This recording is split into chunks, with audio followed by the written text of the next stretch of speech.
할렐루야. 사랑과 은혜가 충만하신 아버지 하나님, 감사와 영광을 돌려드립니다. 오늘도 이렇게 수요일 저녁 시간을 저희들 구별하여 하나님 앞에 예배드릴 수 있도록 은혜 허락하신 것 감사합니다. 우리의 생명을 하나님 지켜주셨고 우리의 삶의 모든 순간순간을 붙잡아 주셨기에 오늘 저희들이 이렇게 하나님 앞에 예배자로 서게 될 수 있었음을 고백합니다. 주님, 이 시간도 이 예배를 통하여 하나님 홀로 영광 받아주시기를 간절히 원합니다. 저희들의 예배 가운데 친히 함께하여 주시고 저희들의 마음 중심을 살펴주시며 우리가 품고 우리가 안고 살아가는 모든 삶의 다양한 문제들 속에도 하나님 친히 개입하여 주셔서 하나님의 놀라운 뜻이 저희 모두의 삶의 현장 가운데서 이루어질 수 있도록 늘 붙잡아 주시옵소서. 오늘 예배의 자리에 사모하는 심령을 가지고 엎드린 사랑하는 귀한 성도들을 주님께서 기억하여 주시고 저들의 간절한 사모함 위에 하나님 꼭 합당한 은혜를 부어주시기를 간절히 소망합니다. 이 시간도 친히 주님께서 성령으로 우리 가운데 역사하여 주셔서 오늘 이 예배를 통하여 우리가 살아계신 하나님을 발견할 수 있게 해주시고 느낄 수 있게 해주시고 그 하나님이 나의 삶의 현장에 지금도 함께하고 계신다는 사실을 분명히 깨달을 수 있도록 은혜 허락하여 주시옵소서. 그 은혜 위에 저희들이 설 수 있을 때 그때 우리는 또한 하나님의 영광을 드러낼 수 있는 줄 믿습니다. 그와 같은 그리스도인들로 하나님의 백성들로 저희 모두가 이 땅 가운데 서서 이 땅의 소망으로서의 그러한 역할을 감당해 나갈 수 있도록 주님 인도하여 주시옵소서. 감사드리며 예수님의 이름으로 기도하옵나이다. 아멘. 네, 성경 말씀 고린도후서 8장 1절에서 15절까지 말씀입니다. 고린도후서 8장 1절에서 15절까지입니다. 우리 한 절씩 교독하여서 봉독하겠습니다. 형제들아, 하나님께서 마게도냐 교회들에게 주신 은혜를 우리가 너희에게 알리노니 하나님 많은 시련 가운데서 그들의 넘치는 기쁨과 극심한 가난이 그들의 풍성한 명분을 넘치도록 하게 하였느니라. 내가 증언하노니 그들이 힘대로 할 뿐 아니라 힘에 지나도록 자원하여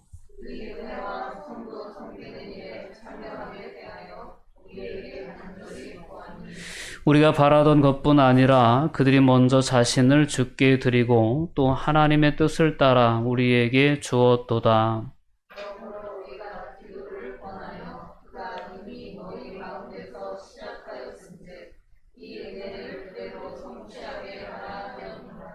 오직 너희는 믿음과 말과 지식과 모든 간절함과 우리를 사랑하는 이 모든 일에 풍성한 것 같이 이 은혜에도 풍성하게 할지니라. 내가 명령으로 하는 말이 아니요 오직 다른 일에 간절함을 가지고 너희의 사랑의 진실함을 증명하고자 함이로라. 우리 주 예수 그리스도의 은혜를 너희가 알거니와 부요하신 이로써 너희를 위하여 가난하게 되심은 그의 가난함으로 말미암아 너희를 부요하게 하려 하심이라. 이 일에 관하여 나의 뜻을 알리노니 이 일은 너희에게 유익함이라. 너희가 1년 전에 행하기를 먼저 시작할 뿐 아니라 원하기도 하였습니다. 이제는 하던 일을 성취할지니 마음에 원하던 것과 같이 완성하되 있는 대로 하라. 할 마음만 있으면 있는 대로 받으실 터이요 없는 것은 받지 아니하시리라. 이는 다른 사람들은 평안하게 하고 너희는 곤고하게 하려는 것이 아니요 균등하게 하려 함이니. 이제 너희의 넉넉한 것으로 그들의 부족한 것을 보충하며 후에 그들의 넉넉한 것으로 너희의 부족한 것을 보충하여 균등하게 하려 함이라. 기록된 것 같이 많이 거둔 자도 남지 아니하였고 적게 거둔 자도 모자라지 아니하였느니라. 아멘. 네, 그리스도를 쫓는 삶이라는 제목으로 오늘 이 저녁에 함께 은혜를 나누고자 합니다. 성도는 그리스도를 쫓는 그러한 삶을 살아가야 합니다. 그러면서 우리가 이제 그 삶 가운데에서 예수 그리스도의 제자라는 것을 세상에 증거하는 삶을 살아갈 수 있기 때문입니다. 그리스도를 쫓는 삶을 살아간다는 것은 무슨 의미일까를 오늘 본문을 중심으로 해서 함께 살펴보려고 합니다. 가장 먼저 오늘 본문은 어떤 내용을 담고 있냐면 연보에 대한 그러한 내용을 담고 있습니다. 이 연보라고 하는 단어는 섬김이라고 하는 의미가 있는 단어입니다. 특별히 오늘 이 연보는 예루살렘 교회의 가난한 성도들을 위한 이 마게도냐, 즉 지역의 교회들과 고린도 지역의 교회들, 그리고 소아시아 지역의 교회들을 바울 사도가 전도 여행을 통해 세워진 이방인 교회들을 중심으로 해서 그들이 예루살렘 교회를 돕기 위한 헌금을 모금을 하게 되었고, 그 모금의 내용을 오늘 이제 본문을 통해서 다루고 있는 것입니다.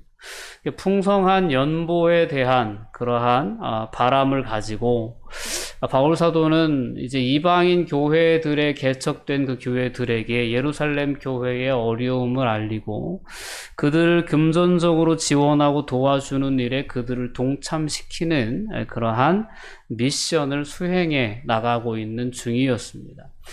당시에 예루살렘 교회와 이방인들을 중심으로 세워진 그러한 교회들 간의 그 사이는 결코 좋지가 않았습니다. 유대인을 중심으로 이루어진 교회가 예루살렘 교회의 특징이었다면 이제 바울의 전도 여행을 통해 세워진 이방인 교회들은 말 그대로 이방인들이 중심이 되는 교회들이었고, 또한 바울이 이방인들에게 집중적으로 사역을 집중하면서 복음을 전하는 중에 유대인들이 중요하게 여기는 율법을 그만큼 강조하지 않았고, 그래서 이 유대인들의 입장에서 보면 이방인 교회가 믿는 복음은 뭔가 부족한 복음이다 라는 것이 유대인들의 인식이었습니다.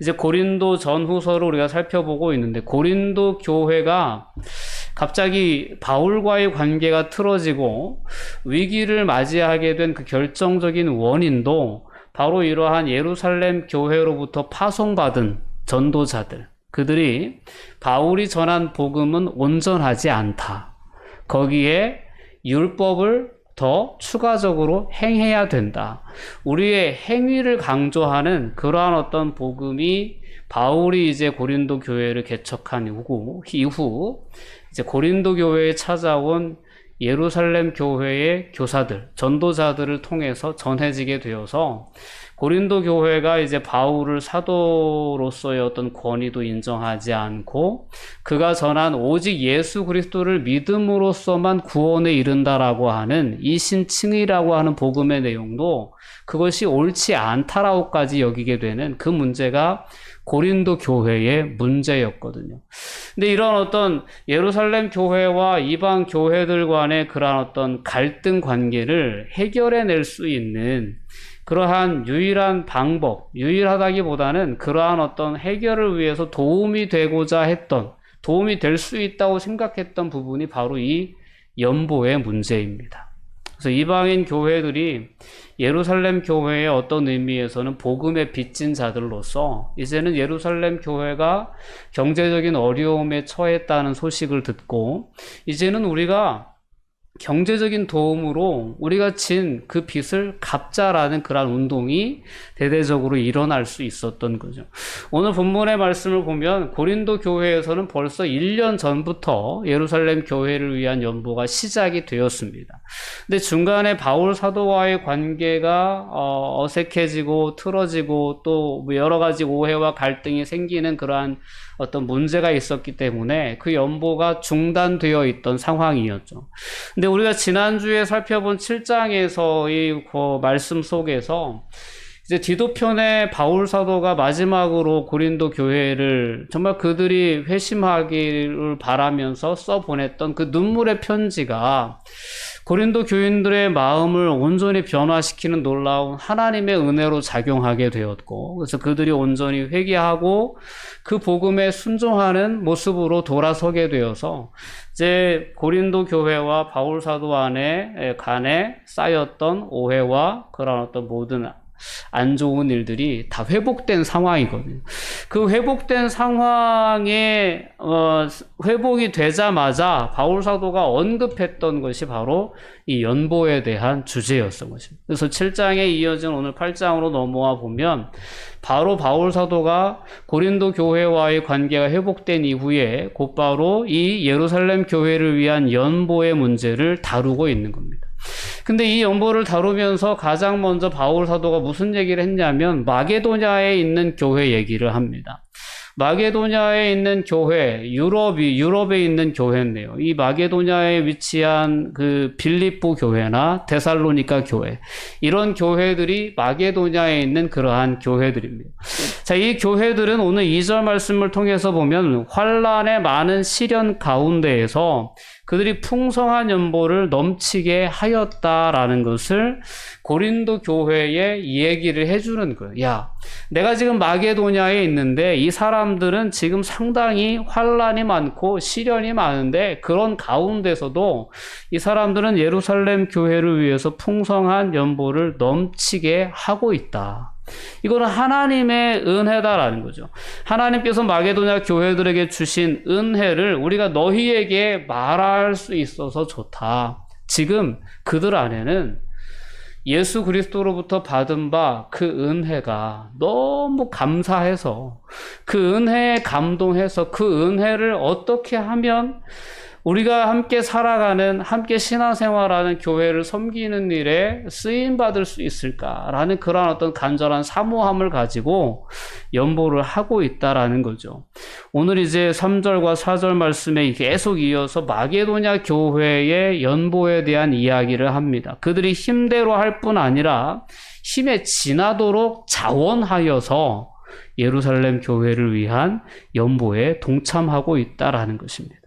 그래서 이 은혜와 성도 섬기는 일에 참여함에 대해서 그들이 먼저 간절히 구하여서 이 역사가 이루어지고 있다라는 것이 바울 사도가 고린도 교회에 소개하는 마게도냐 교회들의 움직임이었습니다. 여기 성도들은 지금 상당히 어려움 가운데 있는데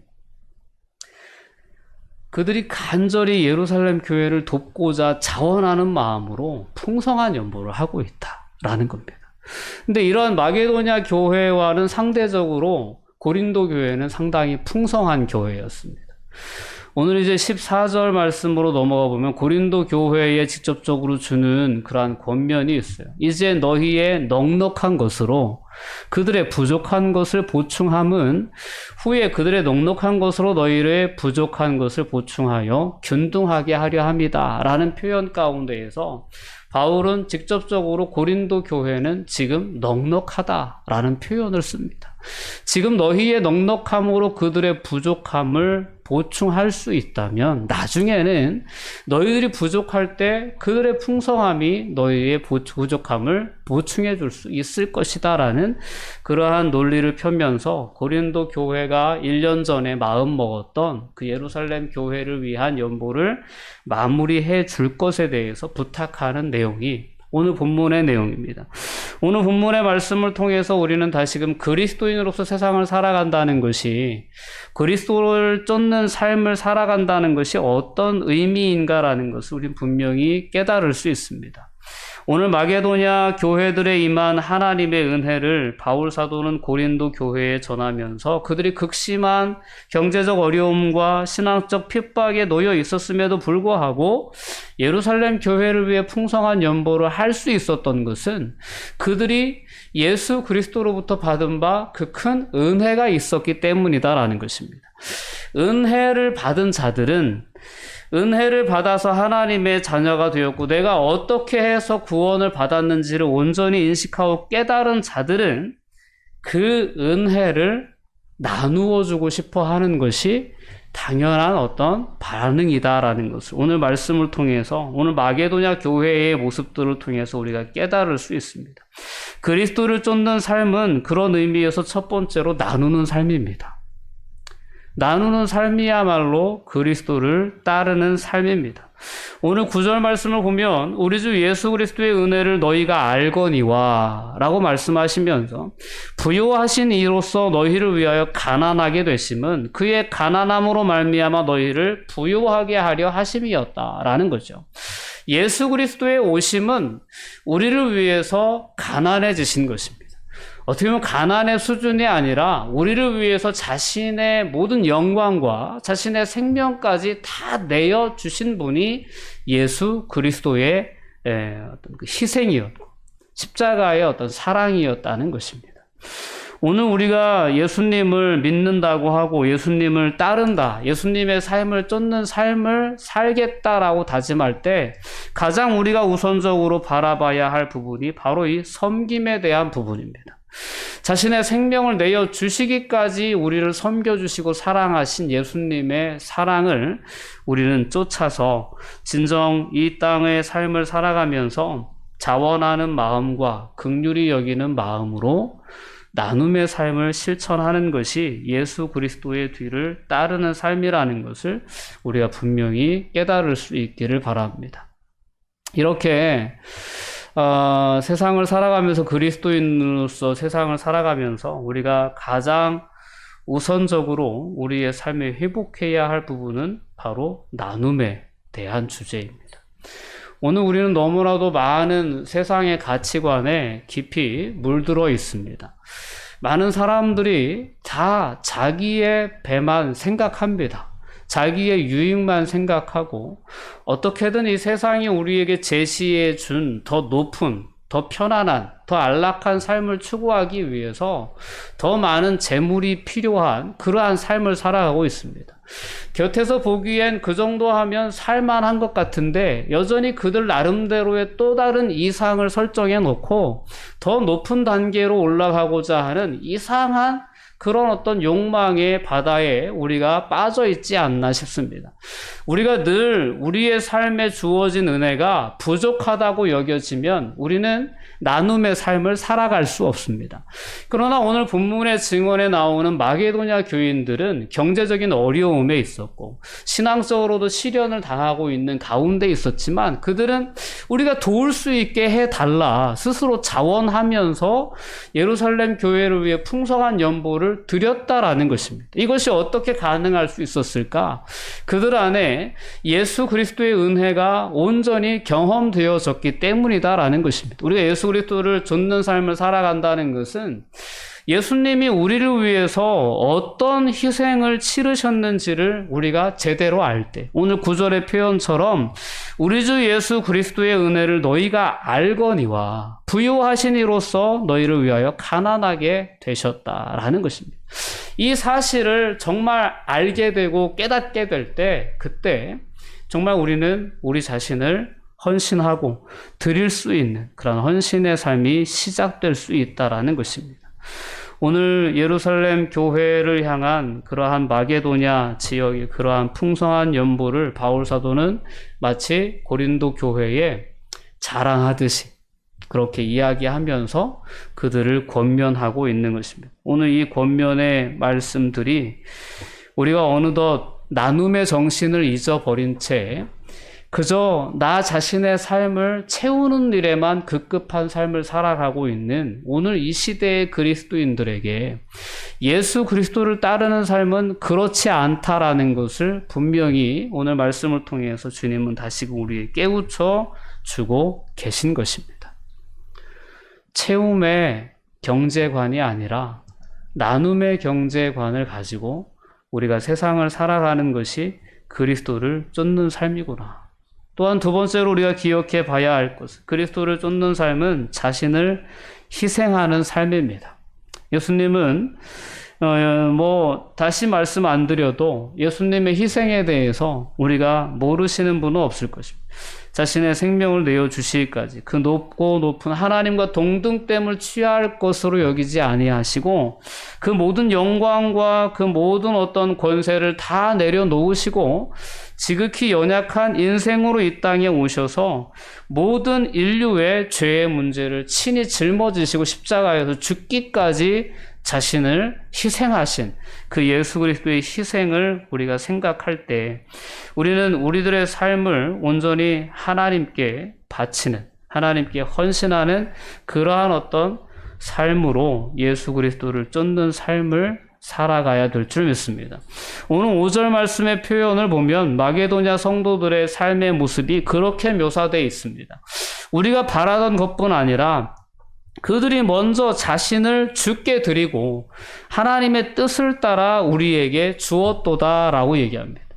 자신을 주께 드렸다라는 표현이 진정한 하나님께 자신을 내어드리는 그런 헌신의 삶을 의미하는 것입니다. 우리가 순종이라는 주제를 그리스도인이라면 다 아는 주제입니다. 하나님의 뜻에 순종해야 된다라는 그 너무나도 분명한 하나님의 어떤 그러한 말씀이죠. 하나님의 뜻에 순종하는 삶을 살라는 거죠. 근데 이 순종이 어떻게 되어질 수 있느냐?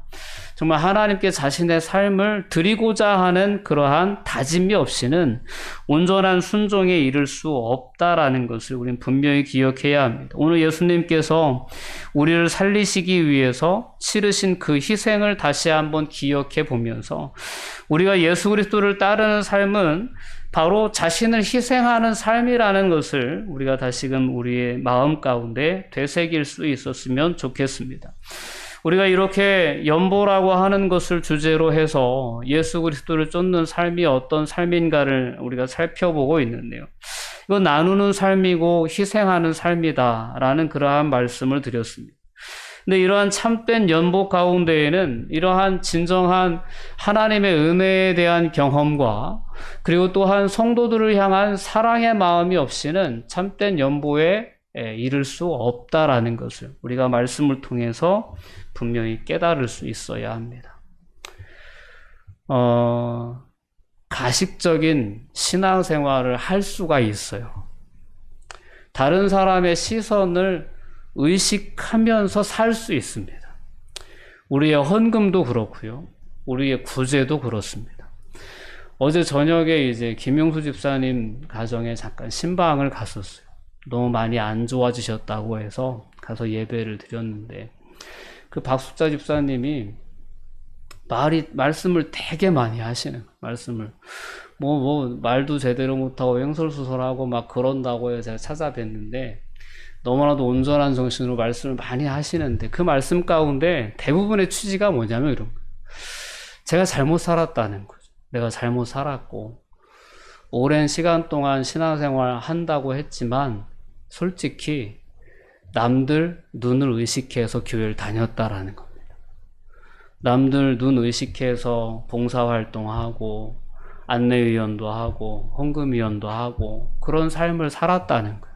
근데 하나도 믿어지지 않았다는 거예요. 그럴 수 있다라는 생각을 해봤습니다. 우리의 신앙생활이 어느덧 내가 교회에 어느 정도 직책이 있으니까 내가 교회 오래 다녔으니까 이 정도 헌금해야지 11조는 해야지 예배는 이 정도까지는 참석을 해야지 이 정도 교회 봉사는 해야지라고 하는 것이 어느덧 내 만족의 수준에 때로는 나의 의의 수준에 나의 의를 충족시키기 위한 수준에 때로는 누군가가 보기에 내 신앙이 좀 성숙한 믿음처럼 보여지기 위해서 어떤 그런 사람의 눈을 의식한 신앙이 될 수 있겠구나라는 생각을 해봤습니다. 여러분도 행여라도 그런 어떤 모습은 없는가를 돌아볼 수 있었으면 좋겠어요. 특별히 헌금이라고 하는 주제, 연보라고 하는 주제 앞에서는 가식적인 것은 하나님께서 받으시지 않으신다라는 것을 오늘 분명히 바울 사도는 얘기하고 있습니다. 오늘 12절 말씀을 보면 할 마음만 있으면 있는 대로 받으실 터이요 없는 것은 받지 아니하실 것이다. 정말 너희가 연보에 동참할 때 정말 하고자 하는 자원하는 마음이 없으면 하지 말아라는 거예요. 우리가 헌금을 할 때도 마찬가지입니다. 하나님의 은혜가 깨달아지고 그 은혜에 대한 감사가 없이 드리는 헌금은 의미가 없는 거예요. 그냥 형식적으로 주일이 됐으니까 주일 헌금을 하고 뭐 감사헌금 한지 얼마 안 됐으니까 감사헌금을 해야 되고 막 이런 여러 그 헌금의 항목들을 그냥 고루고루 나눠서 하는 그런 것이 어느덧 여러분들에게 형식적인 것으로 자리 잡아줬다면 다시금 그 헌금을 재정비해 보실 수 있길 바랍니다. 난 정말 하나님의 은혜에 대한 깊은 깨달음 가운데 정말 난 진심으로 하나님의 은혜에 대한 감사한 마음을 담아 이 연보를 하고 있는가를 돌아볼 필요가 있다라는 것입니다. 우리는 정말 하나님의 은혜에 대한 감사의 마음을 담아서 때로는 누군가를 향한 진정한 사랑의 마음을 담아서 그 연보에 동참할 수 있어야 된다라는 우리의 나눔이나 우리의 희생이나 이것은 가식적인 모습으로 충족될 수 있는 부분이 결코 아닙니다. 왜 그러냐면 그 모든 것은 하나님을 향해 있기 때문입니다. 하나님은 우리의 중심을 아시는 분이죠. 그래서 우리 하나님 보시기에 정말 가식이 없는 하나님 사람의 눈을 의식하지 않는 진정한 나눔과 희생 그 섬김의 삶이 예수 그리스도를 쫓는 삶의 모습이다라는 것을 우리가 분명히 깨달을 수 있었으면 좋겠습니다. 자, 이렇게 희생하고 섬기고 나누는 것은 결과적으로 누군가를 부욕해 합니다. 세상의 경제 논리는 그렇습니다. 내가 더 많은 것을 소유하면 소유할수록 상대적으로 누군가는 적게 가질 수밖에 없는 것이 세상의 경제관입니다. 그래서 심지어 공산주의를 여러분들이 아시지 않습니까? 그 불평등을 해소하기 위해서 가진 자의 것을 강제로 빼앗아서 나눠 쓰자라는 것이 공산주의 아니겠어요? 그러나 그 인본주의적으로 그렇게 하는 것은 결과적으로는 망했다라는 것을 역사는 분명히 증거하고 있습니다. 세상이 가지고 있는 경제 개념은 어떻게든 취하는 거예요. 취하고 보유하는 거예요. 그리고 더 늘려나가는 것입니다. 그러나 하나님의 나라가, 하나님의 교회가 세상에 보여줘야 할 경제관은 그렇지 않다는 거예요. 나누어 주는 거예요. 그리고 나눔을 통해서 누군가를 부욕해 하는 삶이 곧 예수 그리스도를 쫓는 삶에 해당하는 것입니다. 그러니까 예수님은 우리를 위해서 가난해지심으로 말미암아 우리를 부욕해 주셨어요. 우리가 죄로 인하여 영원히 멸망받을 수밖에 없었고 하나님과 원수된 존재로 살아갈 수밖에 없었고 그 사망의 권세에 우리는 두려워하는 삶을 살 수밖에 없는 우리들에게 예수님은 생명을 나누어 주셔서 우리로 하여금 영원한 생명을 소망하게 하신 것이거든요. 예수님의 삶은 자신의 것을 나누어서 우리를 부욕해 하신 삶이었습니다. 그렇기 때문에 예수님을 따른다, 예수님을 쫓는다라고 할 때 그것은 진정한 나눔과 헌신을 통하여서 누군가를 부욕해 해주는 삶이구나라는 것을 깨달을 수 있습니다. 오늘 8장의 이야기는 그런 이야기입니다. 그들 가운데 있는 것을 기꺼이 자원하여 드려서 지금 어려움 가운데 처해 있는 예루살렘 교회를 도움으로 말미암아 그 연보의 손길을 통해 지금 유대인 그리스도인들과 이방인 그리스도인들 안에 알게 모르게 형성된 그러한 어떤 갈등을 조금이라도 해결해 내고자 하는 그러한 열매를 맺고자 했던 그 부분에 대해서 오늘 바울 사도는 분명하게 얘기하고 있는 거예요. 예수 그리스도를 쫓는 삶은 이렇게 우리의 희생을 통해서 우리의 섬김을 통해서 누군가를 부욕해 함으로 그리고 그러한 어떤 부요함이 이 세상에 주어진 모든 불평등한 것들을 회복해 나가는 그러한 첫 발걸음이 될 수 있다는 것을 우리에게 오늘 분명히 깨우쳐 주고 있습니다. 강한 자가 약한 자를 섬기는 것은 성경의 진리입니다. 부요한 자가 부족한 자를 돕고 나누는 것은 율법의 정신입니다. 오늘 이 시대를 살아가는 그리스도인들이 다시금 회복해야 할 경제관은 바로 나눔의 경제관이라는 것을, 그리고 이러한 삶이, 이러한 가치관이 예수 그리스도를 쫓는 삶이라는 것을 오늘 말씀을 통해서 우리가 분명히 기억하고 다시 한번 우리의 삶의 방향을 점검해 볼 수 있었으면 좋겠습니다. 그리고 진실된 마음으로 정말 감사와 사랑이 담겨져 있는 그러한 충성과 봉사와 그러한 헌신이 될 수 있기를 바랍니다. 그러한 헌신이 우리가 예배 전에 함께 찬양드렸던 것처럼 천국에서 정말 해같이 빛나게 되는 그러한 열매로 나타나게 될 줄 믿습니다. 네, 기도하시겠습니다.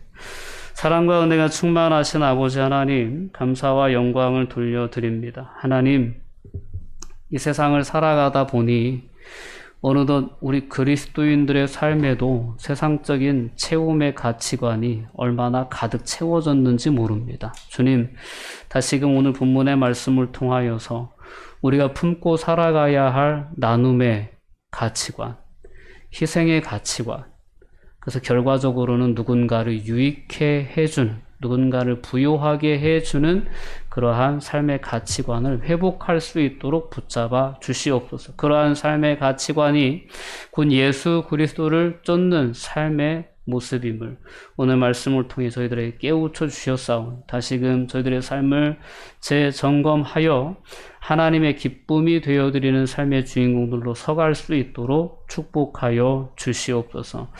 특별히 우리 한길교회에 속한 그러한 모든 성도들의 가정 가운데 주님께서 함께하여 주시고 축복해 주셔서 질병으로 인하여 고통받는 성도들이 있습니다. 하나님 긍휼히 여겨주시고 예수 그리스도의 이름의 능력으로 치료하여 주시옵소서. 어루만져 주시옵소서. 그들의 마음이 회복되어지고 믿음이 회복되어지고 더 나아가서 질병도 회복되어지는 놀라운 역사로까지 이어져 하나님의 살아계심이 분명히 증거되어지는 현장들이 될 수 있도록 축복하여 주시옵소서. 감사드리며 예수님의 이름으로 기도하옵나이다. 아멘.